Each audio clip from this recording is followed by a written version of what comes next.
Russia's Foreign Minister Sergei Lavrov is touring Latin America to strengthen alliances as Moscow wages its war in Ukraine. Russia is being sanctioned and isolated by the US and EU over its invasion and is looking to counter Western influence. Lavrov's multinational tour includes visits to Brazil, Venezuela, Nicaragua and Cuba. Russia's Foreign Minister Sergei Lavrov on a diplomatic push in Latin America. He met with Nicaragua's President Daniel Ortega, a vocal supporter of Moscow's invasion of Ukraine. Russia and Nicaragua are key allies and are both under Western-imposed sanctions. Lavrov touted a multipolar world order and denounced the West's sphere of influence.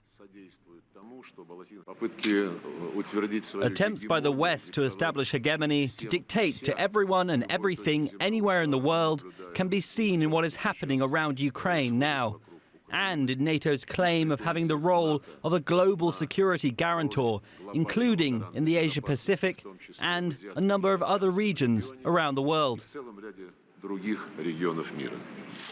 In Venezuela, Lavrov held talks with President Nicolas Maduro, another leader looking to counter the West. Plans to expand energy, investment, and trade agreements were announced. We have a very rich agenda with Venezuela. Many practical projects are being implemented. We discussed this in detail today and told you about it. And this cooperation actually contributes to strengthening the foundations of an independent national economy, not dependent on whims and blackmail from our Western colleagues.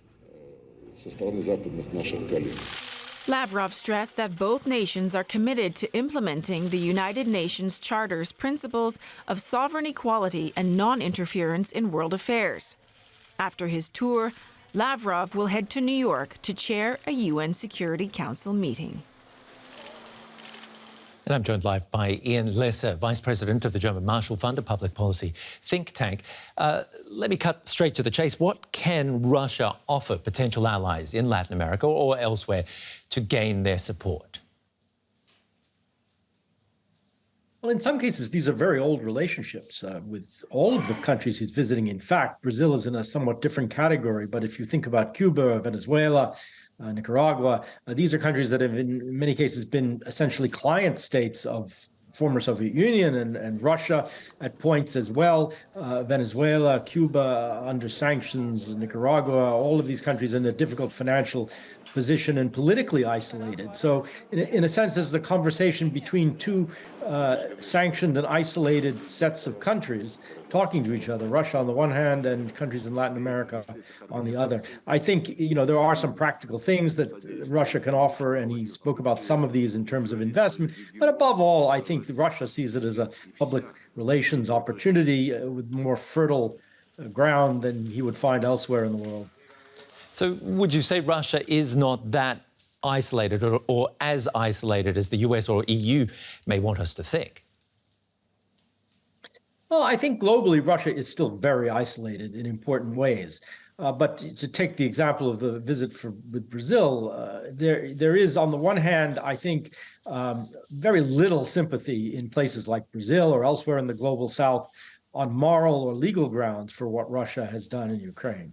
But when it comes to the bigger picture of world order, Russia's place in it, the same goes for China, there's a broader conversation. And there, countries like Brazil and the United States and Europe are not always on the same page. There's also some very practical aspects to this. Russia has a very large export market for its fertilizers in Brazil. It wants to preserve that. Why do people elsewhere in the world not care so much about what's going on in Ukraine in comparison to, say, Europeans or other democracies around the world? Well, leaving aside some of these countries like Cuba, Nicaragua, Venezuela that have a historic relationship with Russia, for a country like Brazil, a very significant actor and aspires to a larger role on the world stage, there's a sense that this is something far away.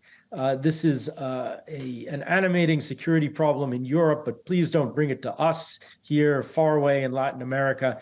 We agree with you on some aspects, you, the West, on some aspects to condemn what Russia has done, but don't ask us to put our own economic and political interests at stake either. There's a desire to essentially hold this at arm's length. And that's true for Brazil, but it's true for many places in the global South. But Ian, at the end of the day, will Russia be able to change through its relations with countries in South America, say, like on this tour that it's on?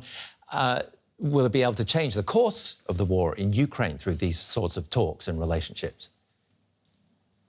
I don't think so. I think Russia is simply trying to salvage something here in a place, a part of the world where their narrative has a bit more resonance. And there are, of course, some practical stakes for Russia, too. They're trying to avoid as many sanctions as they can, and there are opportunities to do that in places like Latin America. But even if you look at some of the countries, major countries in Latin America, note he's not going to some of the very big ones that have enormously important economic and political ties, largely with the North and the West. Even for Brazil, Russia is a very small part of their trade around the world and their investment. It's dwarfed by the relationship with Europe and the United States, and of course, China. Great to have you on the show, Ian Lesser from the German Marshall Fund in Brussels. Good to be with you.